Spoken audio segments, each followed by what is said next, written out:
Bienvenue dans Point de suspension.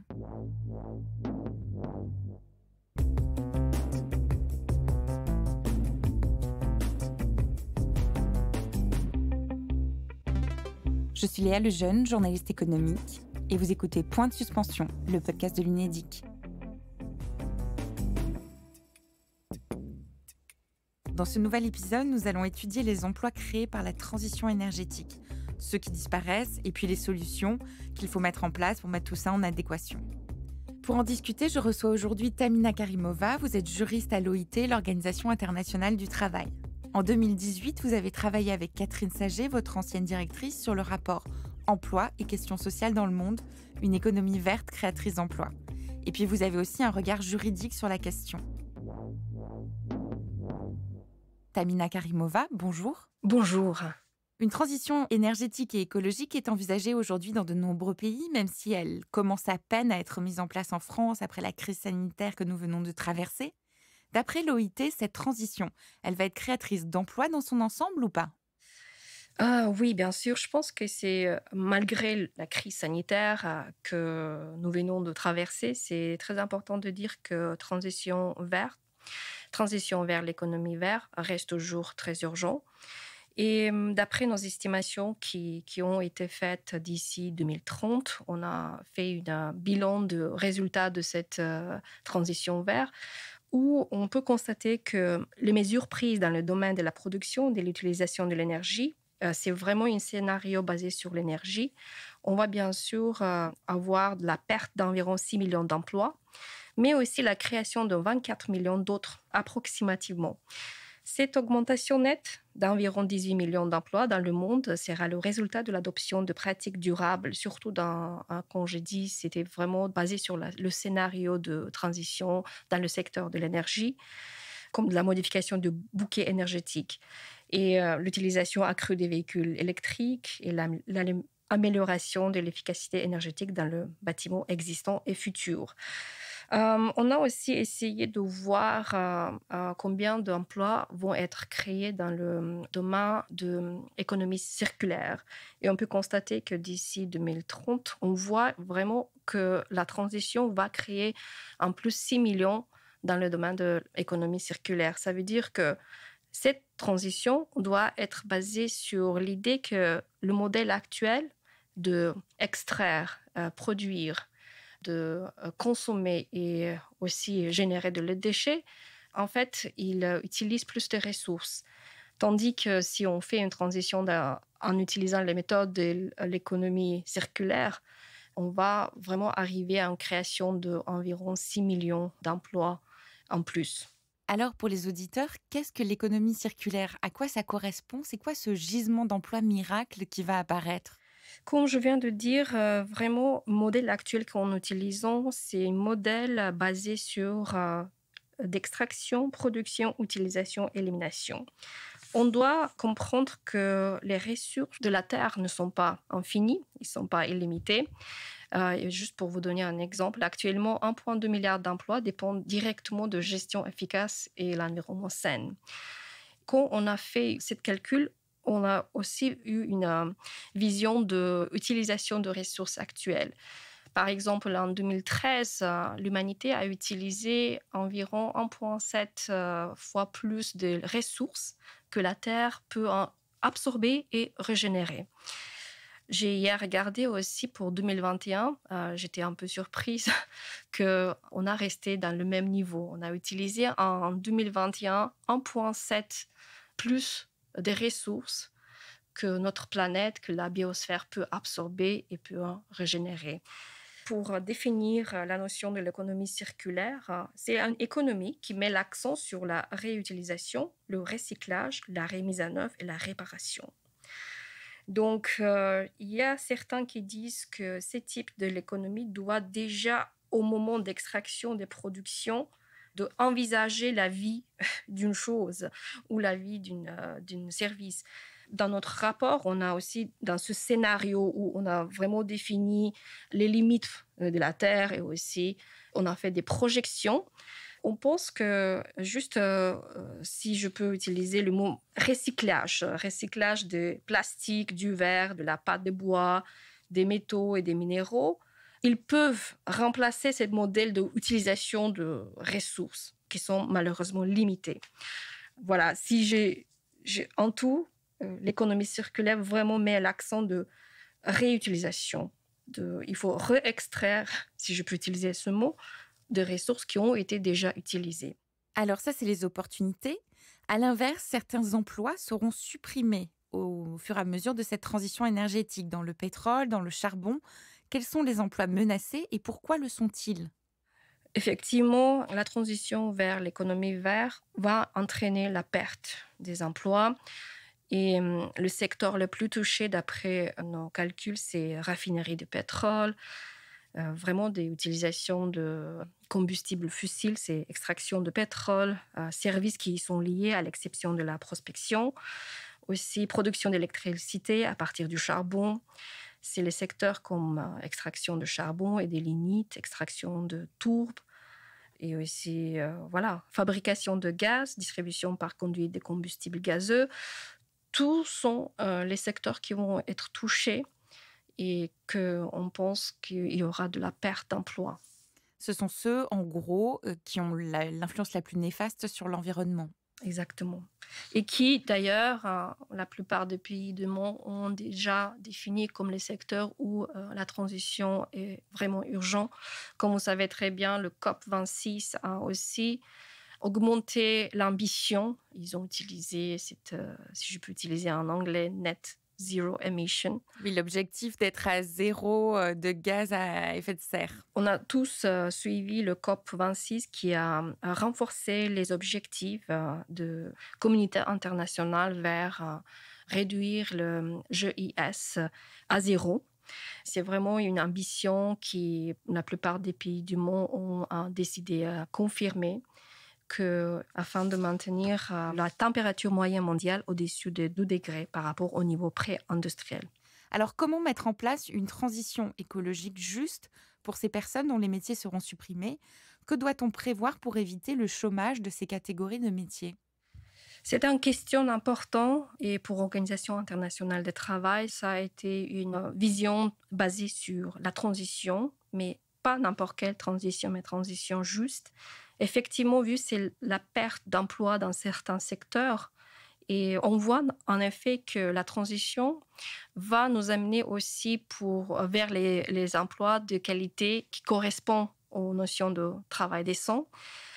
En effet, de point de vue normatif, ce qui est très important à souligner, c'est le fait que la transition, pour être juste, doit tout d'abord prendre en considération ceux qui vont perdre.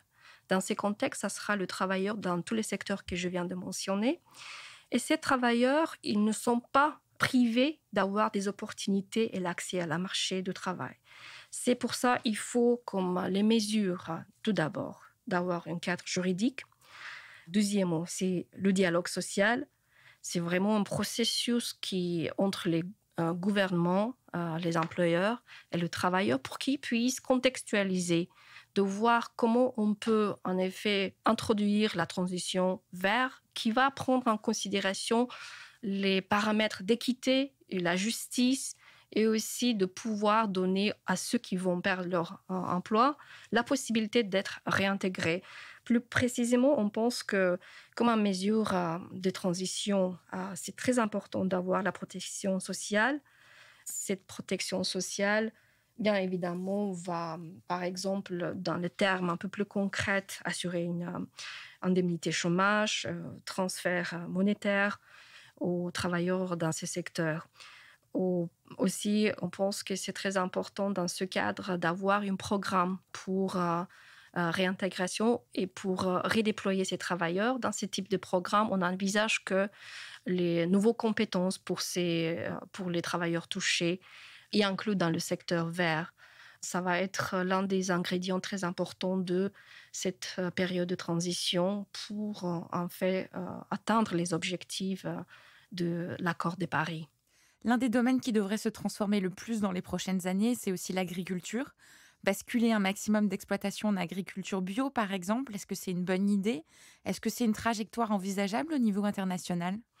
C'est une trajectoire qu'on pense qui est envisageable pour les pays développés, l'agriculture bio. Et pour les pays en développement, on pense que c'est l'agriculture de conservation qui va être la plus adaptée aux besoins de ces pays.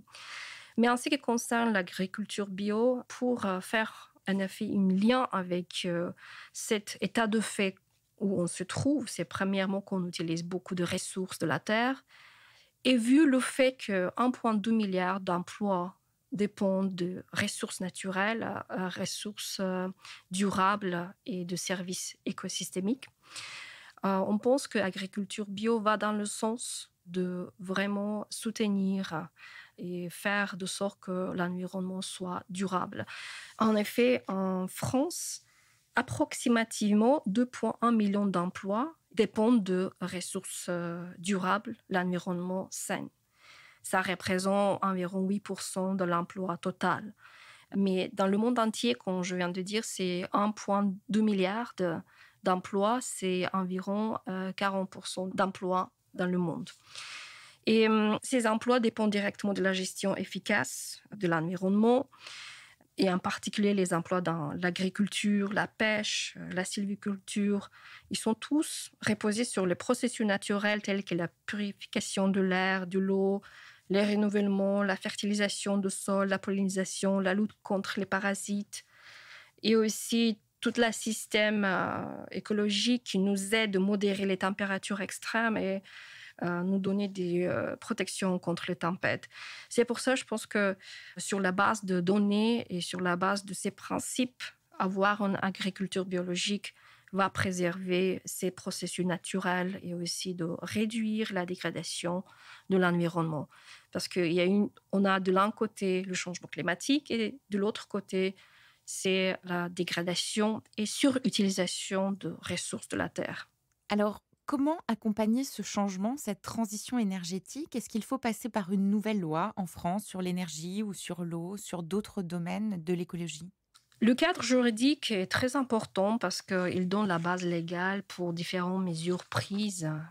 Après l'adoption de l'accord de Paris, on voit en effet que la plupart des pays du monde ont adopté des différents cadres juridiques afin de faciliter la possibilité de faire la transition vers énergie verte.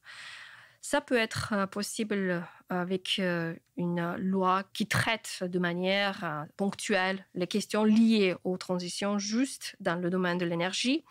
Mais je pense que le cadre juridique n'est pas seulement la seule possibilité d'introduire des mesures très importantes. Déjà, les pays qui ont pris des obligations vers transition, ils ont formulé leurs projets dans le cadre de différents instruments liés au changement climatique, aux adaptations. Bien sûr que le cadre juridique va donner une possibilité d'avoir une systématisation de toutes les mesures. Par exemple, certains pays, comme en Espagne, ils ont adopté un cadre juridique qui s'appelle la transition juste. Ça a été une transition juste, si j'ai bien compris aussi, dans le domaine de l'énergie aussi.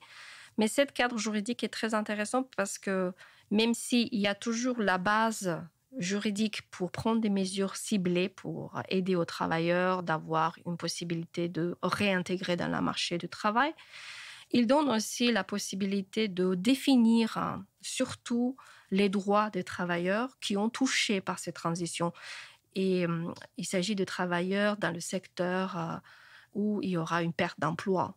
Par exemple, en Espagne, ils ont dans leur cadre juridique notamment a dit que ces travailleurs ont droit à une égalité, à une prise en considération de leurs besoins, je pense aussi d'avoir accès à un dialogue en consultation et aussi cette procédure participative qui leur donne la possibilité d'être entendus.